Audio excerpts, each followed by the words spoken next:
Canada premier league খেলতে যাওয়া সাকিব আল হাসানকে কানাডাতে যেই পরিমাণ অপমানিত লাঞ্ছিত করা হয়েছে, সাকিব যদি দেশে থাকতেন তাহলে তার অবস্থা কি হতো, তাকে কি করা হতো?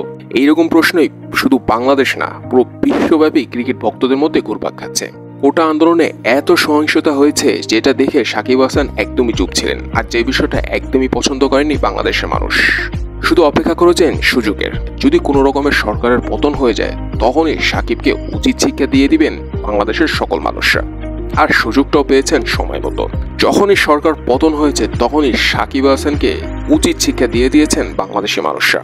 সাকিব বাংলাদেশে ছিলেন না, তাতেই এই অবস্থা সাকিবের। যদি বাংলাদেশে থাকতেন তাহলে যে তার সাথে কি হতো সেটা তো কল্পনাও করা যায় না। এই কোটা আন্দোলনে প্রবাসীরা অনেক বড় ভূমিকা পালন করেছে। তো এবার যখন সরকার পতন হয়েছে তখন সাকিবকে ধোলাইয়ের কামটাও খুবই সুন্দরভাবে পালন করেছেন প্রবাসীরা। কানাডায় থাকা বাংলাদেশি প্রবাসীরা সাকিবকে ইচ্ছে মতো ধুয়ে দিয়েছেন। কানাডা প্রিমিয়ার লিগে নিজেদের ম্যাচ শেষ করে দর্শকদের সামনে থেকে মাঠ থেকে বের হচ্ছিল বাংলা টাইগার্সের প্লেয়াররা, আর তখনই সাকিবকে সামনে পেয়ে ইচ্ছে মতো ধুয়ে দিয়েছেন কানাডায় থাকা বাংলাদেশি প্রবাসীরা। সাকিবকে সাকিব বলে না ডেকে তাকে দালাল বলে ডেকেছেন, তাকে সরকারের চামচা বলে ডেকেছেন, তাকে দেশদ্রোহী বলে আখ্যা দিয়েছেন। এরকম আরো অনেক কিছুই তাকে বলেছেন বাংলাদেশি প্রবাসীরা। কিন্তু এইসব শুনে একদমই চুপ ছিলেন সাকিব, একদমই অসহায় ছিলেন তখন। কেননা তার কাছে কোনো উত্তরই ছিল না এগুলোর, তার কাছে কোনো ব্যাখ্যাই ছিল না এসব কথার। যে এক সপ্তাহ আগেও সাকিবের অহংকার, সাকিবের দাপট পুরো বিশ্ব দেখেছে, সেই এক সপ্তাহের মাথায় সাকিবের এতটাই পতন হবে সেটা হয়তো বা কল্পনার বাইরে ছিল। নিশ্চয়ই মনে আছে এক সপ্তাহ আগে এক ভক্ত সাকিবকে বলেছিলেন তুমি রিজাইন নিয়ে নাও ক্রিকেট থেকেও এবং এমপি থেকেও, তোমার দ্বারা হবে না।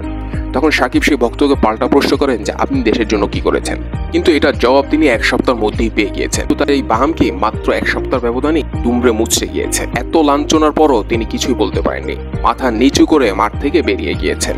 তো এই কথার উদাহরণ দিয়ে বাংলাদেশের অনেক মানুষই সবাইকে শিক্ষা নিতে বলেছেন যে কখনো অহংকার দেখাতে নেই, অন্যায়কে অন্যায়ভাবে স্বীকৃতি দেওয়া এটাই উদ্দেশ্য হওয়া উচিত প্রতিটি মানুষের।